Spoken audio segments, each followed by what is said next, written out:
at this afternoon's top stories. St. Kitts Nevis officials to receive training in new labor system. Chastanet says mega investment deals should be debated in Parliament, and U.S. Senate divided over Trump's education secretary pick. Hello and welcome to the ZIZ Midday Newscast. Today is Tuesday, the 7th of February 2017. I am Shaira Flanders. Nationally, officials from a number of public sector agencies are joining with representatives from the private sector and trade unions at a workshop designed to advance efforts in the creation of a regional labor management information system, or LMIS. The LMIS will allow for the effective and timely monitoring of changes in employment and unemployment levels in St. Kitts and Nevis, which will influence policy.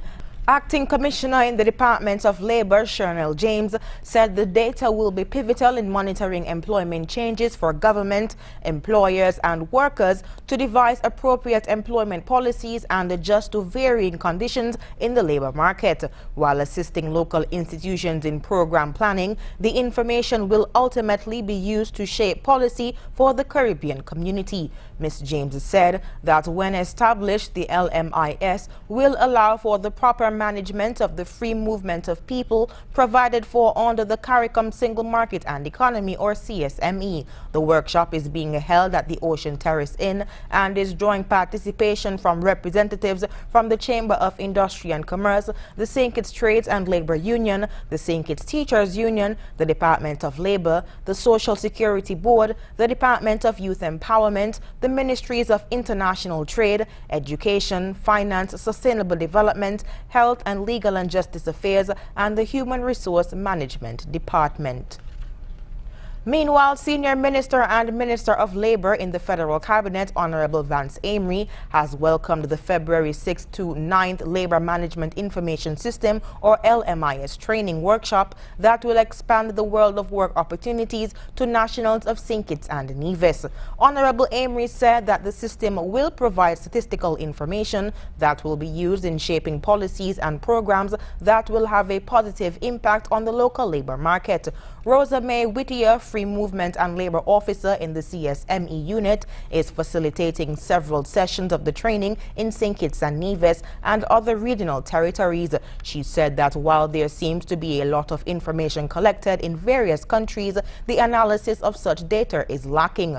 Software for the establishment of the LMIS and the computers to operate it will be provided by the CARICOM Secretariat, which received funding for the project under the 10 European Development Fund, or EDF.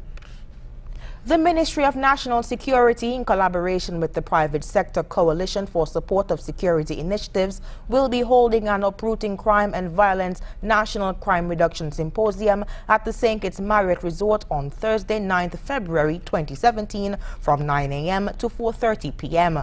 After opening remarks by the Honorable Prime Minister, Dr. Timothy Harris, the keynote presenter, Dr. Niels Chaitin, will engage a cross-section of about 200 stakeholders in discovering and addressing 12 psychosocial roots that feed prevalent crimes.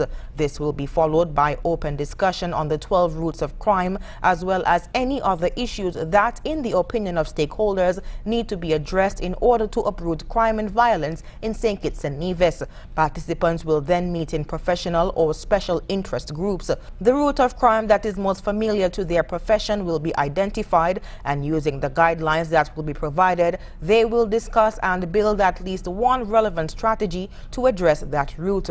All strategies will be collected, and using the EDER framework will be categorized under one of the 4 EDER components: enforcement, diagnosis, education and rehabilitation, thereby building a St. Kitts and Nevis national comprehensive strategy for crime reduction.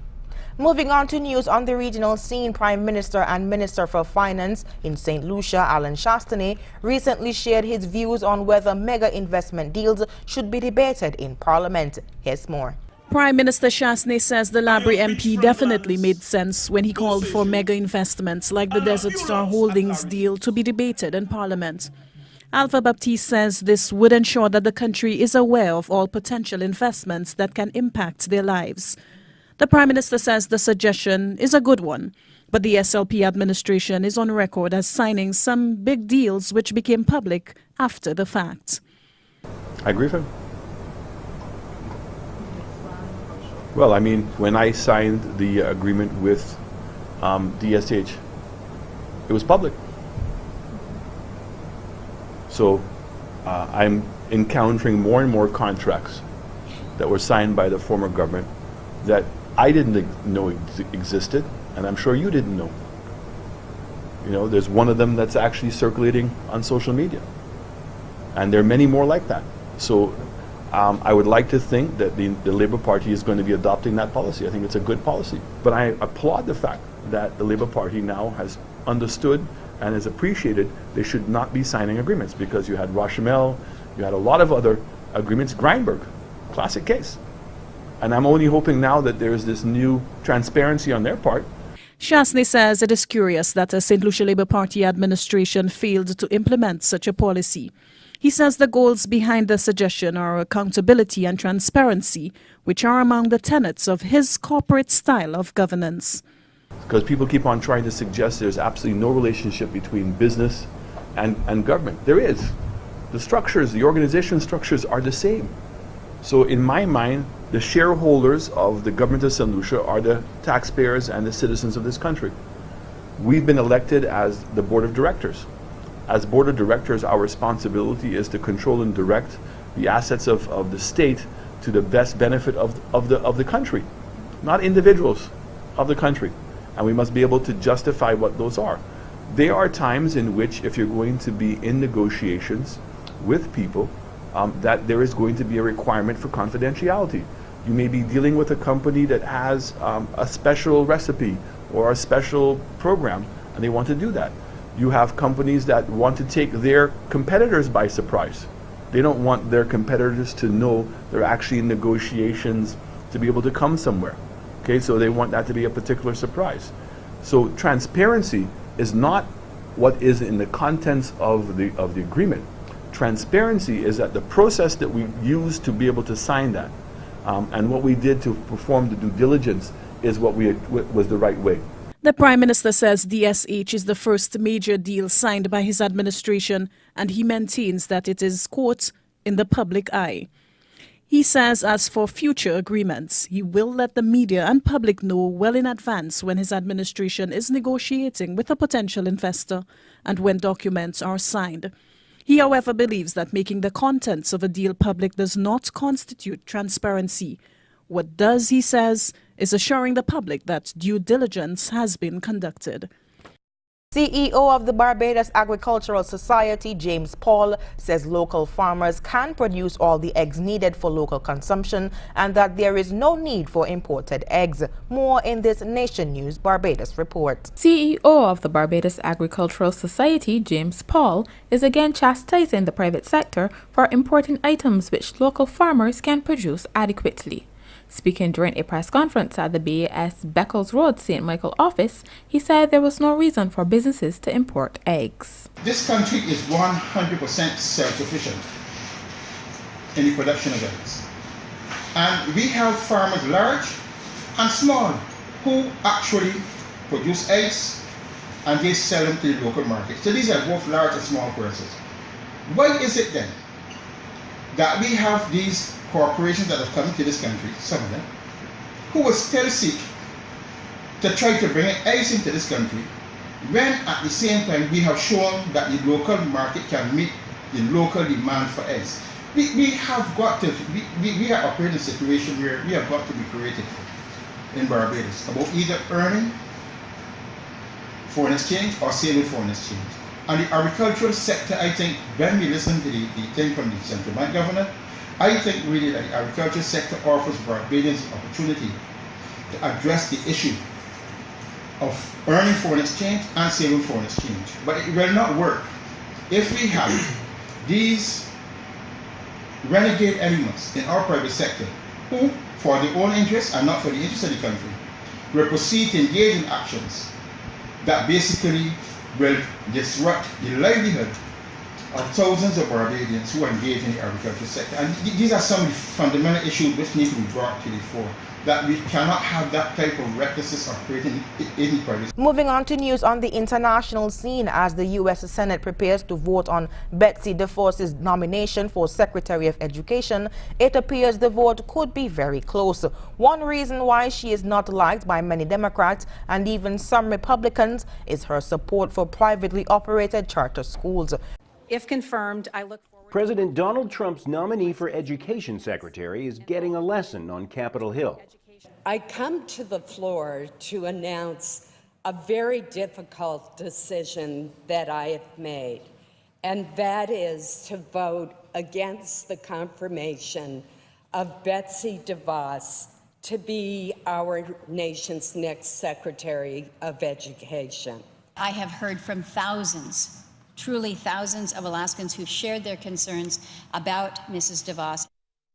Those are two fellow Republicans joining all 48 Democrats in opposition. To understand the uprising against President Trump's most embattled nominee, just go to her home state of Michigan and ask Arlissa Hurd. Betsy DeVos was wrong for this state. She sure in the heck was wrong for Detroit, and she's damn sure wrong for the nation. In Michigan, they've been dealing with the DeVos family and charter schools for decades. But here in Detroit, many parents and educators say if Betsy DeVos does for American schools what charter schools have done for Detroit, it won't be pretty. DeVos has never been a teacher, a school administrator, a parent of public school children, or applied for a college loan. But as a major campaign contributor to the Republican Party, she has used her wealth to fund and press for alternative charter schools with a spotty track record. Charters are schools run with public funds by private organizations that don't have to adhere to the strict curriculum or union hiring rules of traditional public schools. About half the kids who live in the city of Detroit go to charter schools, and Detroit student achievement is very low. So national assessments tell us that Detroit students perform pretty much the worst of any urban city in the country. Charter schools have many supporters, but none of those we asked here would talk to us. Dawn Wilson Clark is the mother of 7. 3 were in Detroit charters. They changed management companies. They fired principals. They fired teachers. They forced the teachers into a 20% pay cut. And it was just chaotic. We don't have a system in Detroit that allows the charter schools that affords the charter schools the same accountability that the public schools have. So school choice in Detroit is a joke. All 3 daughters are now in private schools. John Hendren, Al Jazeera, Detroit. Somalia's capital is under a 48-hour lockdown before MPs elected the next president on Wednesday.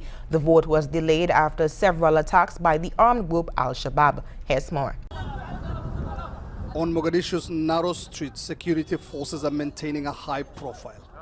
They are here to implement a 48-hour lockdown of the city ahead of presidential elections slated for Wednesday this week. Somalia's 328 legislators will be electing a new president in a ceremony to be held at the city's international airport. We are here to ensure that the elections pass peacefully. We appeal to the public to be patient and cooperate with us as we deter the enemies of peace from carrying out attacks. Security in areas surrounding the city has also been beefed up. Roads will remain closed to all but security vehicles until after the elections. Businesses have been ordered to shut down, and schools and universities have given students a 2-day break. Somali government forces and African Union peacekeepers will be carrying out a massive security operation in and outside the capital. For them, the priority is for the election process to pass without a hitch. This is what they are trying to avoid. As the elections draw nearer, Al-Shabaab fighters have stepped up their attacks against hotels in the capital and government installations. Their tactics have remained the same for years. They ram the gates with a car full of explosives to gain entry. After the initial explosion, more gunmen wearing suicide vests enter hotels and buildings, going from room to room, killing people before blowing themselves up when they run out of ammunition. Hotel owners have been strengthening their defenses. Their businesses depend on it. Bashir Yusuf owns Mogadishu's Peace Hotel. He has been forced to hire armed and well-trained security guards. Security consumes is the 70% of our income, and symbol of that, because if you don't secure your clients, no clients will come. Somalia's fledgling security forces say they will do everything to ensure there is no major Al-Shabaab attack this week. They are ill-equipped and are rarely paid their dues. Yet they continue to ungrudgingly play their role in the fight for a functioning state in Somalia. That fight has barely begun. Mohammed Ado, Al Jazeera, Mogadishu, Somalia. And now for the weather. Present weather is partly cloudy. Winds are moderate from the northeast-east at 18 miles per hour. Seas are moderate to rough with heights up to 8 feet, primarily on the eastern side of the islands. A small craft warning is in effect and beachgoers should exercise caution. The weather forecast predicts partly cloudy skies with a moderate chance of showers. Tonight will be occasionally cloudy with a 40% chance of showers. Sunset today will be at 6:10 p.m. and sunrise tomorrow will be at 6:40 a.m. That brings us to the end of the ZLIZ Midday Newscast. Join us this evening for these stories and more in detail. Thank you so much for tuning in. I am Shaira Flanders. Have a good one.